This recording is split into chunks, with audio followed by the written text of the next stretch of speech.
Bangladesh cricket বোর্ডের সবচেয়ে গুরুত্বপূর্ণ ক্রিকেটারদের কয়েকজন দে আর আন্ডার প্রেশার এবং আলটিমেটলি বাংলাদেশ ক্রিকেট বোর্ডের next flagship programme BPL under pressure. পুরোপুরি একটা বাটপাড়ির ছকে Bangladesh cricket board, PCB, BPL governing council, president Aminul Islam Bulbul, Iftekhar Rahman Mithu এবং যারা রয়েছে 25 ডিরেক্টরের প্রভাবশালী সবাই পড়েছেন।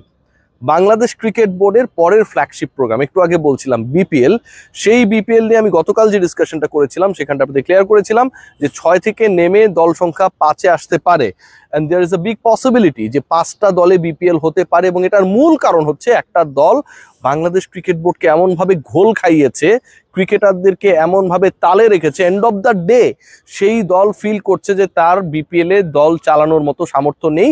ঠিক তখন যখন Bangladesh cricket board, BPL governing council, ইন্টিগ্রিটির সাথে জড়িত যে কর্মকর্তারা রয়েছেন তারা ওই পার্টিকুলার ফ্র্যাঞ্চাইজিকে কিছু কর্মকর্তা থেকে দূরে সরে যেতে বলেছে।